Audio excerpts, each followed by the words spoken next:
কনকনে শীতে চট্টগ্রামে বাড়ছে ঠান্ডাজনিত রোগ। শীতে বেশি অসুবিধায় পড়েছেন শিশু ও বয়স্করা। এ নিয়ে জানাতে যুক্ত হচ্ছেন সহকর্মী AKM নাজিম। নাজিম, ঠান্ডাজনিত রোগী সামলাতে কি ব্যবস্থা নিচ্ছে হাসপাতাল কর্তৃপক্ষ?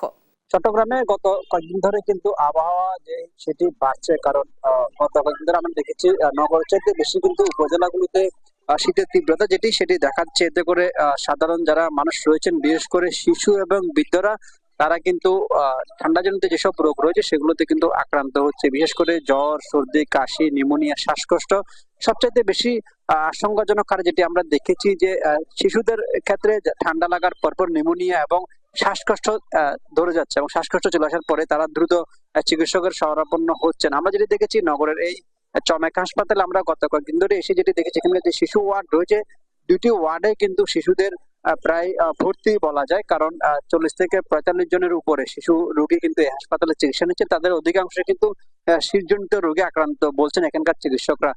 নগরের পাশাপাশি জেলার হাটহাজারী, রাউজান, ফটিকছড়ি, রাঙ্গুনিয়া, ভোজপুর, মিরেশ্বরা, সীতাকুণ্ড, আনোয়ারা, কর্ণফুলী, পটিয়া এইসব উপজেলায় কিন্তু শীতজনিত যেসব রোগ রয়েছে সেগুলো বাড়ছে, কারণ এসব উপজেলায় শীতের তীব্রতা লক্ষ্য করা যাচ্ছে। কারণ আমরা কালকে থেকে দেখছি চট্টগ্রামে কিন্তু সূর্যের দেখা খুব কম দেখা যাচ্ছে, কারণ দুপুরের পর হয়তো দুপুর 1টা বা 2টার দিকে কিন্তু কিছু সূর্যের দেখা পেলেও তার দেখা যাচ্ছে না।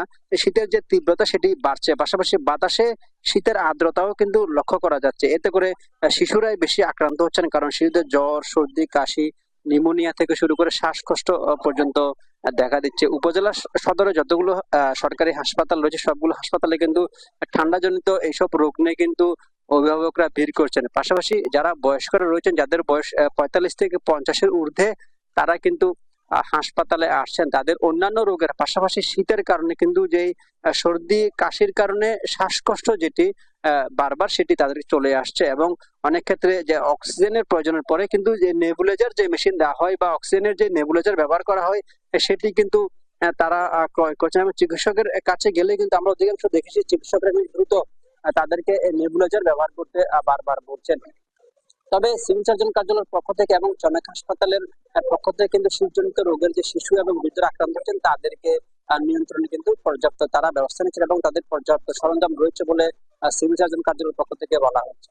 তো শীতজনিত রোগ নিয়ে চমেক হাসপাতাল থেকে এই ছিল আমার কাছে সর্বশেষ। আপনাকে ধন্যবাদ। চট্টগ্রামে শীত বাড়ছে ঠান্ডাজনিত রোগ এবং এই বিষয়ে সর্বশেষ জানাচ্ছিলেন আমাদের সহকর্মী AKM নাজিম।